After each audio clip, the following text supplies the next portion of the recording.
Okay, so it's been 3 months since I've got my iPhone 14 Pro Max, and I'm here to give you my review on this device, so let's get started.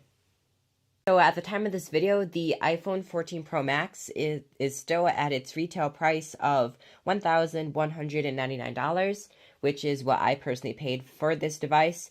And honestly, I would say it's pretty worth it. You're getting a very solid device. I got it in the silver color, and it's very durable with very few scratches on the sides, zero scratches I can see on the back, and I do have a screen protector on it that I just installed recently, and I'm really happy with the durability of this device and some new key features that I absolutely love, like the dynamic island, which is just an interactive place for your notifications, ring silence mode to live. I have had this problem when I turn on ring.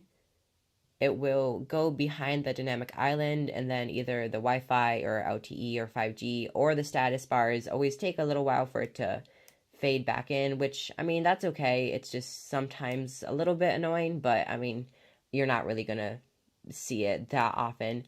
So other than that, the dynamic island works really well, and I love the cameras, and I think the dynamic island just really adds a more futuristic look to it. The cameras, we got a minor upgrade this year for the cameras. We now have a 48 megapixel main sensor. Even though there is no way to take 48 megapixel photos, it's just stuck by default at 12 megapixels. You have to take like a raw photo to get the 40 megapixels, which, I mean, it's okay, but just that sensor alone makes the photos look a lot better than previous generations of iPhone. And also the screen, the bezels, as you can slightly see, are just a little bit thinner than the 13 Pro Max, which, I mean, honestly, not by a whole lot. So I think they just made very subtle changes to make it look more of a premium device. And I like the new design with the slightly bigger camera module, smaller bezels, and especially that dynamic island. Don't know, the dynamic island is a place where all notifications and music go into. They just kind of hang out in this area, which is in the shape of a pill. You can press and hold for like more controls, like to skip or to AirPlay. And it's just really helpful. You can either just swipe if you don't like it, so it just goes away, and then swipe again if you want to see it. So they just added a lot of nice features. You can just single tap to open the app and then just swipe up and it goes in. And you can also, with timers, if you just hit start and it just goes up into the dynamic island, and you can have two different live activities going on there. You can just press and hold for a timer, press and hold for music, and if you don't want it, just do the same thing. As you can see, sometimes there's a little bit of an issue and you can't get the music back even though the music is playing. So just some small little things that it doesn't quite work all the time, but I mean, honestly, I haven't had too many issues with using the dynamic island. As I mentioned earlier, the iPhone did get a camera upgrade, which I think honestly they did a pretty major upgrade from last year's cameras. Not a significant change like from the Galaxy S22 to S23 Ultra. It's just minor changes that makes it look a lot better, and also the new photonic engine also just makes it a lot better just from its processing, and also the A16 Bionic also helps with that. So there's a lot of new changes that just make the photos look a lot better. So as you can see, it does a really good job. Just if you zoom in, it does get pretty grainy. It kind of looks bad on camera, but I mean, in real life, it looks like a really good photo. So there's just some stuff like that. And also the selfie camera was improved this year, but honestly, I would definitely prefer my Galaxy S23 Ultra to take photos, or like to take selfies. But honestly, it has a pretty good camera setup.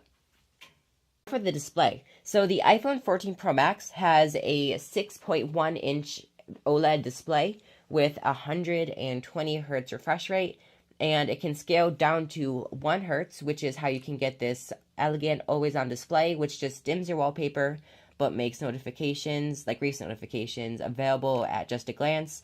Now, I do wish you could still see at least some sort of like percentage battery, like how Samsung does. Like, it has the percentage, the time, all the information that you need. But with the iPhone, you just get the date, and the time, which unfortunately that's all you get. But I just hope that maybe in a future update, like maybe iOS 17, they will include something like that in the always on display. But there is a few options to change your always on display. If you head over to settings, go to display and brightness, head over to always on display, and there's the option to show notifications, show wallpaper. So say just show wallpaper, turn that off. And there you have like a normal always on display that just has time and a black screen or blank screen. Not sure how you want to say that. And also if you have show wallpaper but don't show notifications, then it shows wallpaper and it will not show any recent notifications. And so there's just some small customization to that. I mean, and you can also just turn it off. So there's not too many things that you can do. There's not a whole lot of customizations yet, but hopefully in like future updates we will get some sort of customization for the always on display. Now, can I recommend the iPhone 14 Pro Max to those of you who are watching this and might be considering picking up this device?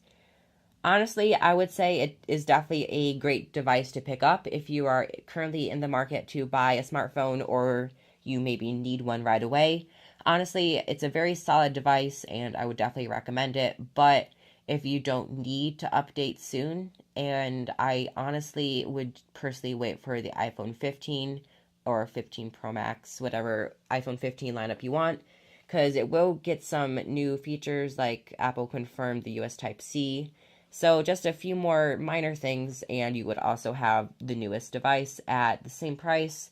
So personally, I would just wait for the iPhone 15s to come out.